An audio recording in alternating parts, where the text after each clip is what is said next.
What's up, everybody? Welcome to this SGN podcast. I'm your host, Diego Call, and today we're going to be talking about the Square Enix conference from E3 2019. And, I got to be honest with you guys up front, okay? Coming into this one, the only thing I had seen was the Marvel's Avengers game. I saw all the presentation before I saw the actual Square Enix presentation itself. So, I was excited to see this one, and I had my hopes kind of built up that it was going to be a good one. And because, of course, it was like the only conference that I was aware of that had shown some actual gameplay, or had shown a lot of gameplay, I was excited. I was very excited. But unfortunately, and of course you guys might have a different opinion because I am very much biased towards not liking JRPGs, so that was always going to be an issue with the conference that pretty much only talked about Final Fantasy or, just JRPGs in general, whether it's Kingdom Hearts or whether it's some of the old classic ones that they announced or Dragon Quest, etc. So, I guess from the very beginning I was kind of destined to not like this conference very much. But I guess we can just kind of go ahead and talk about a few things that I did like. But actually, you know what? I'll save the good things for last. Let's just go ahead and talk real fast about some of the things that I didn't like. For example, as I said, I just do not like. I just don't like JRPGs in any way whatsoever. I don't like the art style of them. I generally don't like the gameplay that much. I don't like Final Fantasy at all. So it was just going to be a big issue, and they announced, let me count how many Final Fantasy games. So they announced the remake of Final Fantasy VII, so that's one. Final Fantasy VIII remastered, so that's two. That's two remasters of Final Fantasy. They announced Final Fantasy Crystal Chronicles remastered edition, so that's three remastered Final Fantasies in a single conference, alongside Final Fantasy XIV Shadowbringers, which is, of course, the expansion of the MMO version of Final Fantasy. So let's see, that's one. I think I miscounted. Wow, 1, 2, 3, and 4. Yep, that's 4 Final Fantasy games in an hour and a half conference, with each getting, at least 5 to 10 minutes, and some actually more. So, to be honest with you guys, I didn't even watch the Final Fantasy stuff. I just skipped over it because it's a series that I've never been able to understand and really appreciate and have any fun with. I've given it a shot here and there, but it's just not for me. Whether it was the old turn-based games or the more modern action-based games, I just can't get into it, and it is what it is. I'm sure there's a lot of you guys out there that were very excited about that, and I'm sure it's of course it hit with a lot of people, but for me it was boring as hell and just not interesting at all. Then they also showed Dying Light 2, which, to be fair, it looks pretty good. Like, the game itself graphically looks like it's a really, really nice game. You can see in the distance when I think he's like jumping out of a tower or something like that. You can see the world in front of him, and it looks really, really nice. It looks very, very nice. So I've never played Dying Light 1. I think I actually have it though, but I've never given it a chance. I think the first one was actually considered pretty good, right? I don't remember how well the reviews went, but I remember it being a pretty good one because the parkour elements to it made it different to a lot of the other zombie games that are out there. And I'd be willing to give it a try if it comes out on Game Pass. I'd be more than willing to give it a shot. But it looks okay, and it's coming out in spring 2020.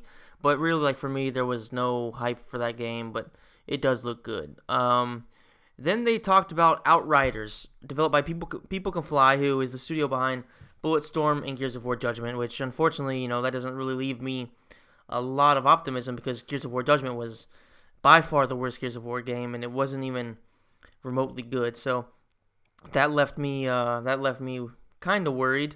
But they showed the new game, and it looks kind of cool. Like, I'm not gonna lie, it looks kind of cool, but it's kind of hard to know exactly what it's gonna be and what we can really expect from it. So in theory, it looks interesting, but I'm not sold on it. I'm not sold against it either. But I guess it's just one of those that you have to wait and see a little bit more of. I think they're going to be showing more stuff during the winter, so I guess we'll have a better idea, in the next few months, hopefully. And it looks like it's an interesting one, but I don't know how much of a conference seller I guess it could be.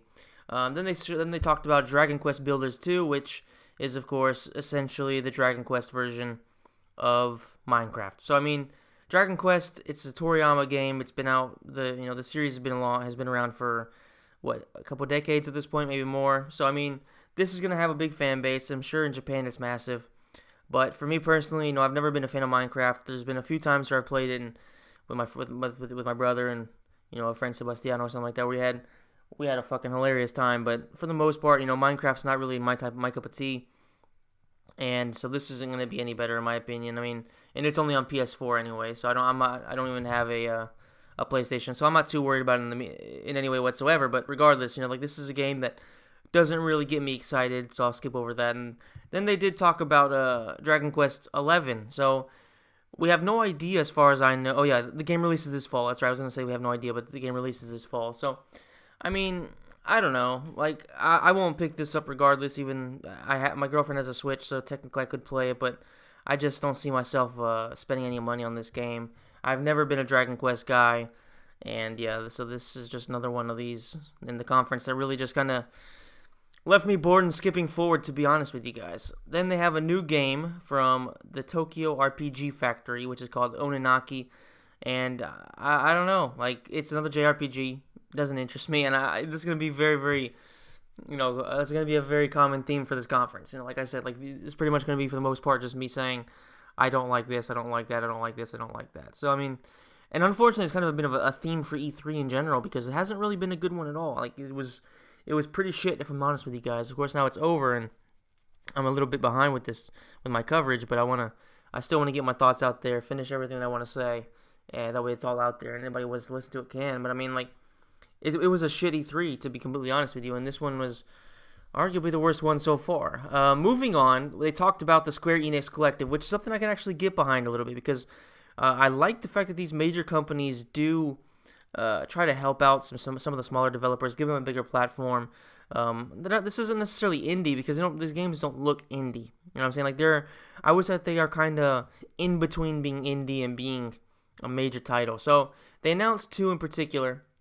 One was the new racing game that's called Circuit Superstars, which, I mean, I'm not a big fan of top-down racing unless we're talking about, like, Micro Machines. Those kind of games are really, really fun because, of course, there's power-ups and you can destroy your opponent. And they're just really, really fun if you're just hanging out and looking for a party game to play with some friends. And that was a game, I think it was Micro Machines 3 or something like that on the PlayStation 2. I mean, I played the hell out of that. I had every single car, I think. My brother used to race constantly, and it was really, really fun. And when they announced this and this was top-down, I was hoping it'd be something kind of similar to that, because I did play one. I think it was an indie game on, like, Xbox 360 a few years ago, and it was just really, really bad. So I was kind of hoping to see something similar, but unfortunately it just didn't come to fruition. This game doesn't look like it's going to be anything like that. It looks like it's just going to be a regular racing game, but with a top-down view, which, to be honest with you, like, that seems pretty awful to me. But I mean, it is a smaller game, so I'm hoping that it succeeds, and I'm hoping that for the sake of those developers that they make some money, that Square Enix maybe gives them a bit of more of a budget moving forward, and maybe they can eventually develop a game that's going to be a big title, and it can really give them a platform to make the game that maybe they want. Like, this could be a way for them to have to not make something too, I don't know, it's going to compete too much with the major titles, whereas this is kind of its own thing. It's competing with a genre of racing games that isn't really there anymore, so it's a good opportunity for them to kind of capitalize on a dying market and maybe bring it back a little bit, and not have to compete with, say, Forza or Gran Turismo or Project Cars, etc. So it could be a good idea. Then they also showed Battalion 1944, which, as a FPS fan who pretty much predominantly plays, when I play FPSs, pretty much predominantly play, World War II or World War I games. That actually looks pretty good. Like, I'd contemplate picking it up if it wasn't expensive. I don't know how much it costs. I don't know, when it releases or anything like that. But if it might, I don't think it's already out yet. I don't think it is. But regardless, no, okay, yeah, it is. It is already out. Yeah, it is already out. I've never actually never heard of that. So I'd kind of give it a shot. Like, I'll have to take a look and see how much it costs. And it looks like it's an interesting one. I mean, like I said, I'm a fan of World War II games in particular. Like, ever since I think it was like Medal of Honor back on the PS1, all those old games, and of course, Call of Duty, all that stuff. I've been a fan of those games for forever now. So, I mean, like, whenever they make a good one, then I'm always down. Like, even lately, I've been playing Battlefield 5 with my brother, and we stream, by the way, so check that out. I'll leave the link in the description. Like Battlefield 1 and stuff like that. And Battlefield 5 it's a game with a ton of problems. I mean, the spawns are shit, and just in general, it's a pretty broken game, and yet, because it's World War II, it still appeals to me, and the gameplay is actually pretty good except for the spawn. So anytime there's a good World War II game or World War I game, then I would definitely give it a shot as long as the price isn't extremely high for a game of this magnitude. And I mean, I don't know. I have to see. We'll have to see. But I'll definitely give it a shot, and as long as the price isn't too high. And then, of course, I talked about Kingdom Hearts Remind, which is a new DLC for Kingdom Hearts 3. And like, I was a huge fan of Kingdom Hearts 1. A huge fan of Kingdom Hearts 1 back in the day in the PS2. Then Kingdom Hearts 2 came out, and I thought it was a fucking piece of shit, to be honest with you. I think I got to like the Lion King world or something like that, maybe a little bit farther, and just had to quit because the game was just, it was just not good for me. And then, of course, I tried watching some of the Kingdom Hearts 3 story just because I wasn't going to pick it up. I have no interest in picking it up and spending the money. But I wanted to see how the story progresses, and I was like, okay, let's just give it a shot. And to be honest, like after an hour, I have to turn it off. I just couldn't get past an hour of it. It's an atrocity, and I don't know, the storytelling, it's just way too childish for me, and it's just a very, very cringy story in general. So it was fun when I was a kid, but nowadays it's just pretty much impossible for me to even come close to listening to or watching. So unfortunately, Kingdom Hearts is done for me, and just like all the other JRPGs that I've ever played. And like I said, they mentioned 4 Final Fantasies, DLC for Final Fantasy 14, the remake of Crystal Chronicles, the remake of Final Fantasy 8, and the remake of Final Fantasy 7. These are all games that I have zero interest in playing. These are all games I have zero interest in even, talking about or reading about. So, I mean, my apologies to anybody who does want to hear people talk about that stuff and who is interested. But to be honest with you, like, if you're going to hear somebody just complaining about a series that you like, then it's probably better just go watch somebody's going to be positive about it, because let's just be real. Like, I mean, Final Fantasy is one of the biggest franchises in the world, so I'm assuming that it's not really a matter of the games being trash. It's just a matter of me being trash at appreciating that kind of a game. So definitely go check out somebody else talking about it if you're a fan of that type of stuff. And yeah, I mean, it is what it is. Unfortunately, it is what it is. There's some games I'm gonna like that nobody else is gonna like, this, and vice versa. So moving on to what really, really, really got me excited about this conference, and it is Marvel's Avengers. Now, basically, this is its own thing. This is completely separate from any current comic book story. It's completely separated to the MCU. It's its own thing 100%, and I think it's completely separate to the Spider-Man game that came out. Of course, that was a Sony exclusive, so I would assume that they have zero tie-ins. However, they did mention that on the PS4, there's going to be exclusives. There's going to be some things that there's going to be a beta, I think, for it. People can play a little bit earlier as well. So it looks like, of course, they're going to have some kind of relationship there, so one could possibly assume that there will be elements of the Spider-Man series moving into the Avengers game. And of course, Spider-Man might be in the game itself, so I guess we'll have to see a little bit later on if they announce something like that, but presumably there will be some benefits if you are a PS4 player to have this game and having some Spider-Man elements that maybe some of us Xbox guys won't be able to have. But regardless, like, talking about what we actually saw, the game looks great in terms of the visuals. The voice acting is going to be phenomenal, because listen to this cast. All right, one of my personal favorites, Nolan North is playing Tony Stark. Troy Baker, who is arguably the best voice actor in the game, is, of course, Bruce Banner.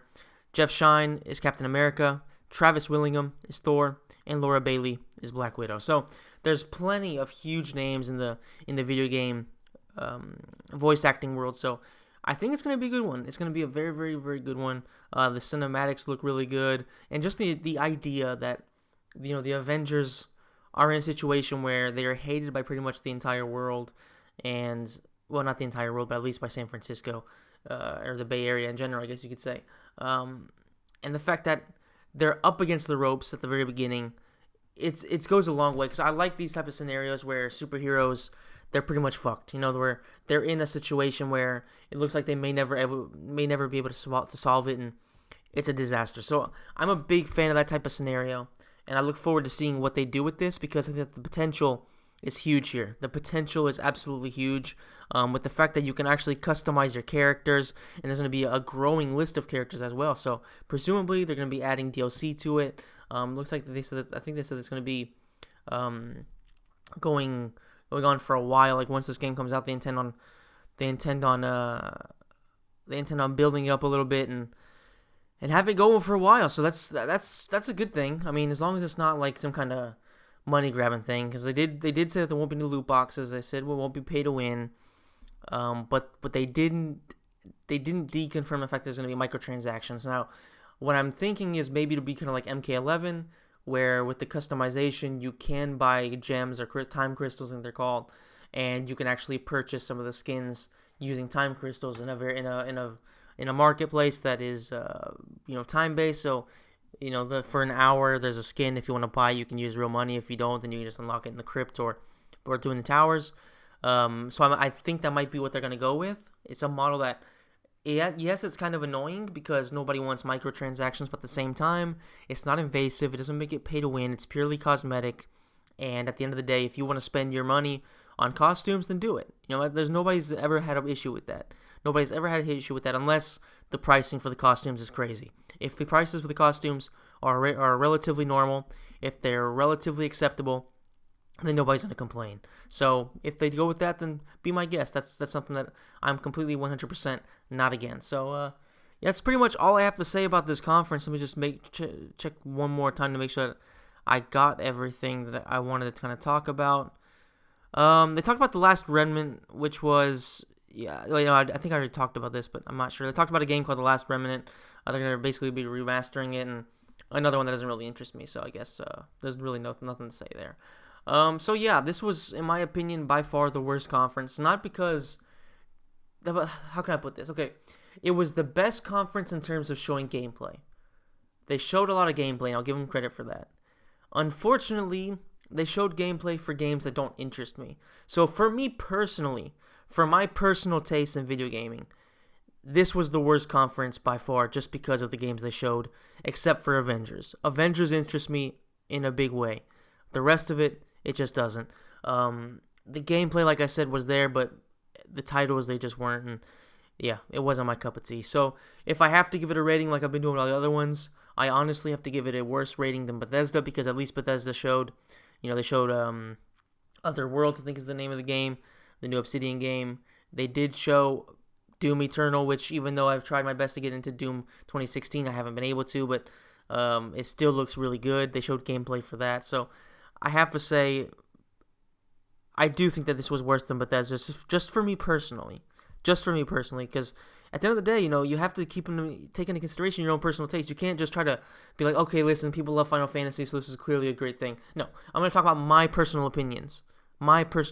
So, for me, this was a 3. It wasn't any more than a 3. I was bored the entire time, and it was actually a shorter one as well. It was like an hour and 17 minutes, the one that I saw. So an hour and 17 minutes, and I skipped a ton of it, which is never a good sign, considering I usually don't skip anything. And yeah, it was a massive failure in my personal opinion. So I want you guys to let me know what you think of it, whether it's on social media, whether it's on the comments on YouTube. Let me know your opinions on the Square Enix presentation from E3 2019, and what games are you most excited about, even though I think that for the most part, everybody's pretty much excited about Avengers, and then maybe a little bit about Final Fantasy, because it's just the same thing over and over again. So that is it, guys. Thank you so much for listening. I'll see you in the next episode, which will be, of course, covering EA Sports or EA Games. And I do want to say one thing before I leave. It is, I have decided 100% to not cover Nintendo, just because I honestly have zero intention of ever playing Nintendo products.